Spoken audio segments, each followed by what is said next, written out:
할렐루야. 주 예수님 은혜 안에서 평안하셨습니까? 계속해서요.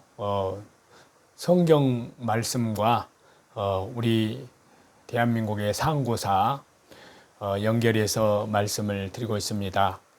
특히 구약 성경 창세기 10장에 노아 후손 이후에 노아 대홍수 심판 이후에 노아의 세 아들로 조차 백성이 온 땅에 퍼져서 그때 8사람에 시작된 인류가 지금 현재 80억의 인구가 된 겁니다.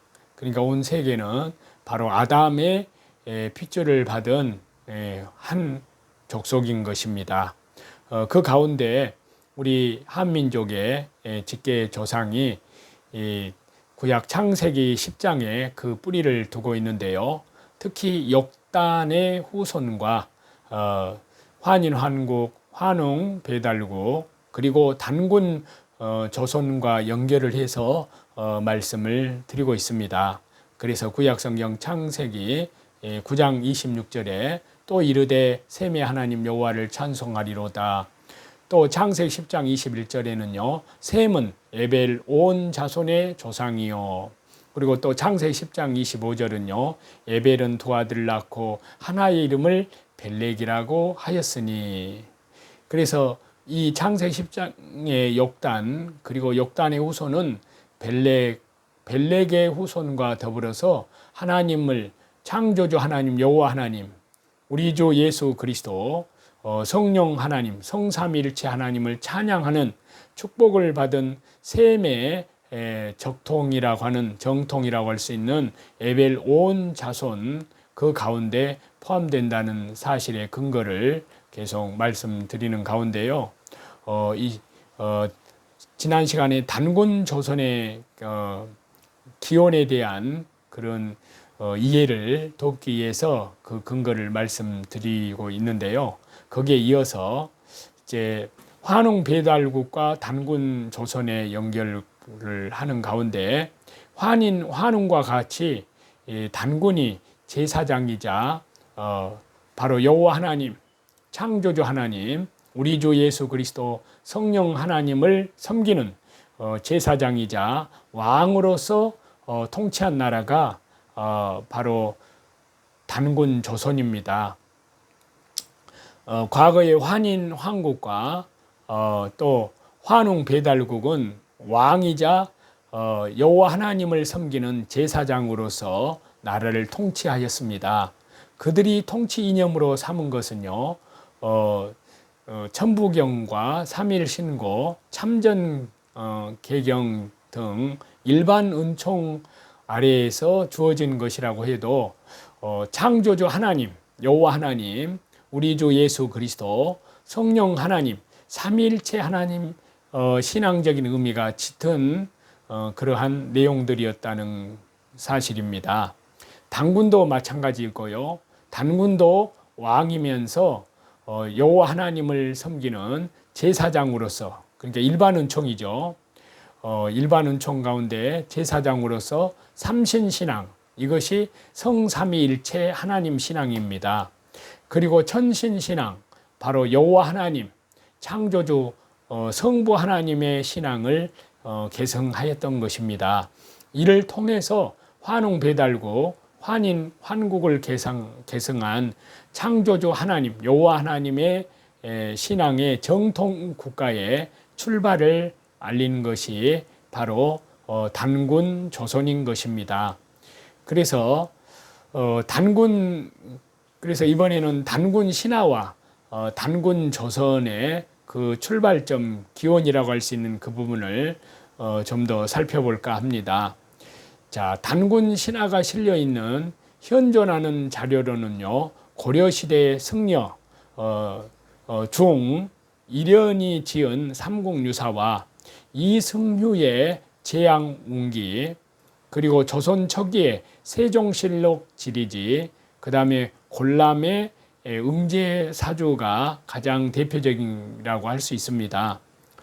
그 외에 여러 사서에 단군 신화에 대한 기록이 있고요. 이들 단군 조선 개국 신화는 단군 조선의 기원에 대한 그런 내용과 더불어서 수록이 되어 있는데요. 좀 더 쉽게 말씀드리면 단군 조선의 출발, 기원과 시작이 언제인지를 가르쳐 준다는 사실입니다. 그래서 이제 삼국유사에 실려 있는 단군 신화 이 내용은요, 한마디로 말씀드리면 위서라고 할 수 있습니다. 불교 시각으로 써진 위서, 참된 내용이 아니라는 것이고요. 왜곡된 것이라는 사실, 불교 시각으로 써진 것이 삼국유사입니다. 그리고 그 내용이 이 삼국유사에 보면 실려 있는 그 단군 신화를 보면은 환단고기에서 인용하고 있음을 밝히고 있습니다. 그래서 위서에 대한 그 인용에 대한 내용을 보면요, 거기서도 위서라고 얘기를 하고 있습니다. 위서에 이르기를 지금으로부터 2000년 전에 단군 왕검이 있었습니다. 아사달의 도읍을 정하고 새로 나라를 세워 나라 이름을 조선이라고 하였는데 이는 요 임금과 같은 시대입니다. 라고 삼국유사 그렇게 기록이 되어 있습니다. 자, 이번에는 환단고기에 기록된 내용을 보시면요. 자, 거기 내용을 보겠습니다. 환단고기에 대한 나오는 단군 신화에 대한 내용인데요. 환단고기에 이르기를 옛날 환인의 서자 환웅이 자주 천하의 뜻이 있어서 인간 세상을 지망하였습니다. 그 아버지가 아들의 뜻을 알고 아래로 삼위 태백 땅을 내려다 보니 널리 인간들에게 큰 이익을 줄만 하였습니다. 이에 천부인 세계를 주어 가서 다스리게 하였습니다. 환웅이 무리 3천을 이끌고 태백산 꼭대기에 있는 신단수 아래로 내려와 그곳을 신시라고 하였으니 이가 바로 환웅 천왕입니다.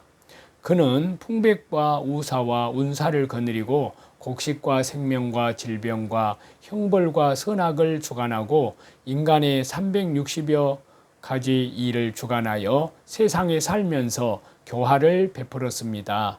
이때 곰 한 마리와 호랑이 한 마리가 같은 동굴에서 살고 있었는데 항상 신웅에게 기도하여 사람 되기를 원하였습니다. 이때 신웅이 신령스러운 쑥 한 줌과 마늘 20개를 주며 말하기를 너희들이 이것을 먹고 햇빛을 100일 동안 보지 않으면 곧 사람이 될 것이다 라고 하였습니다.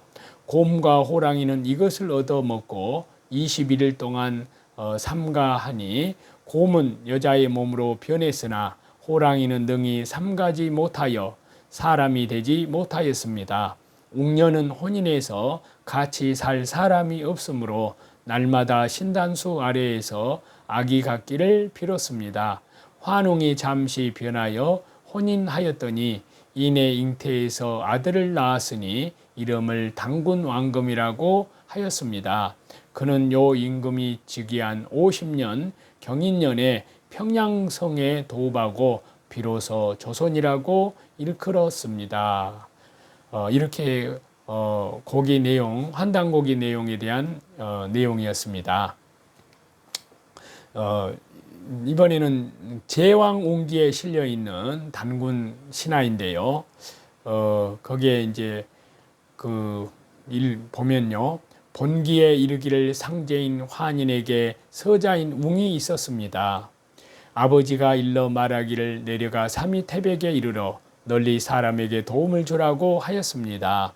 이 까닭에 웅이 천부인 세계를 받고 귀 3천을 거느리고 태백산 꼭대기 신단수 아래에 내려오니 이를 일러 단웅 천왕이라고 하였습니다. 손녀로 하여금 약을 먹고 사람의 몸으로 되게 하고 단수신과 혼인하여 아들을 낳았으니 이름이 단군이었습니다. 조선의 지경이 조선의 지경에 운거하여 왕이 되었습니다. 이 까닭에 신라, 고려, 남북 옥저, 동북 부여, 예와 맥이 모두 단군의 후손이었습니다.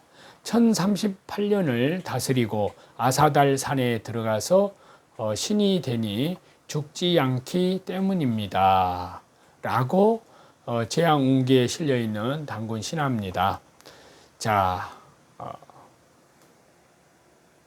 그러니까요, 문헌에 근거한 단군 조선의 실질적인 역사적인 기원을 정리를 해보면요, 첫 번째는 삼국유사 제왕운기가 인용하는 문헌 기록에 근거해서 단군 조선의 시작 연도를 유추할 수가 있는 것이고요. 두 번째는 위서에서 당시로부터 2000년 전으로 요임금과 같은 시대로 단군 왕금의 출현을 묘사합니다. 그리고 세 번째는요, 대략 BC 2000년 전으로 유추가 된다는 사실입니다. 그래서요, 삼국유사에 실려있는 단군 신화는 그 내용이 위서와 곡이라는 데에서 인용하고 있음을 밝히고 있는데요. 위서의 경우 앞서도 말씀드렸다시피 당시로부터 2000년 전에 단군 왕금이 있었다고 하고요. 단군 조선을 요임금과 같은 시대로 봅니다. 그래서 삼국유사에서 인용하고 있는 위서라는 책은 중국의 삼국시대에 존재한 위나라에 관한 역사책으로서요. 이 책이 묘사하는 내용에 연대를 감안하면 적어도 BC 1700년에서 1800년 전으로 BC요. 단군의 존재 시기가 거슬러 올라갑니다. 뿐만 아니라 단군을 중국의 전설적인 왕인 요임금과 같은 시대라고 함으로써 그 연대의 사실성을 강조하고 있다 할 수 있습니다. 구약성경 요엘서 3장 12절에서 17절 말씀을 보시겠습니다. 민족들은 일어나서 여호사밧 골짜기로 올라올지어다. 내가 거기에 앉아서 사면의 민족들을 다 심판하리로다. 너희는 낫을 쓰라. 곡식이 익었도다. 와서 밟을지어다. 포도주 틀이 가득히 차고 포도주 독이 넘치니 그들의 악이 크미로다. 사람이 많으며 심판의 골짜기에 여호와의 날이 가까움이로다. 해와 달이 캄캄하며 별들이 그 빛을 거두도다. 여호와께서 시온에서 부르짖고 예루살렘에서 목소리를 내시리니 하늘과 땅이 진동하리로다. 그러나 여호와께서 그의 백성의 피난처 이스라엘 자손의 산성이 되시리로다. 그런즉 너희가 나는 내 성산 시온에 사는 너희 하나님 여호와인 줄을 알 것이라. 예루살렘이 거룩하리니 다시는 이방 사람이 그 가운데로 통행하지 못하리로다. 자, 주 예수님께서 재림하시면요, 천년 왕국에 앞서서 무시무시한 심판이 있을 것을 말씀한 본문이 방금 읽어드렸던 구약성경 요엘에 기록된 내용입니다. 그래서 이 요엘서는요, 주 예수님께서 초림하시기 수세기 전에 이 심판에 대해서 기록한 내용이라 할 수 있는데요. 그래서 이때 하나님께서는 양이 염소와 구별됨에 대해서 경고를 하셨습니다. 예수님을 사랑하지 않는 자는 누구도 그분의 천년왕국에 들어가거나 그 가운데로 통행하지 못할 것이라고 성경에 말씀을 하고 있습니다. 찬송 드리시겠습니다.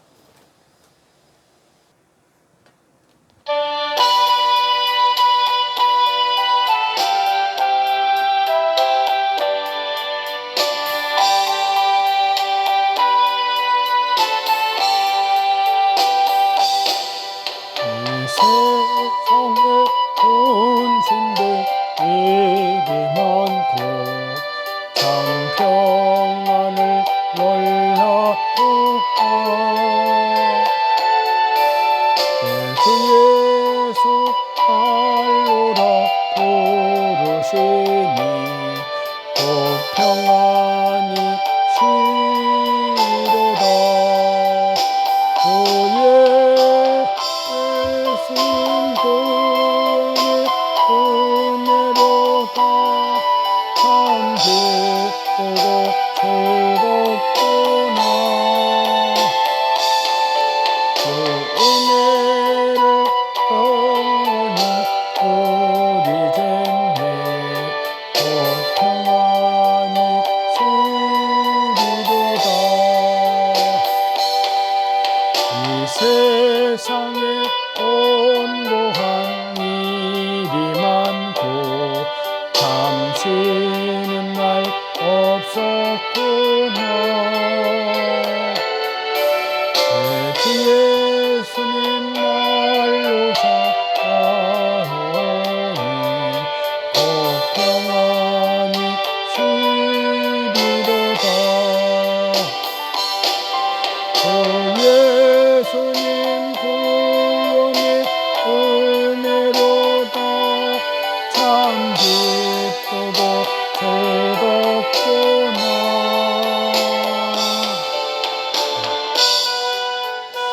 오늘도 주 예수 그리스도 재림을 향하여서 오늘도 나를 부인하고 나의 십자가를 지고 주님 끝까지 믿음으로 따라가면서요, 말씀과 기도로 또 찬양으로 또 밖으로는 이뤄진 영혼들에게 전도하면서 사는 저와 여러분이 되시기를 우리 주 예수 그리스도 이름으로 간절히 축원합니다. 감사합니다.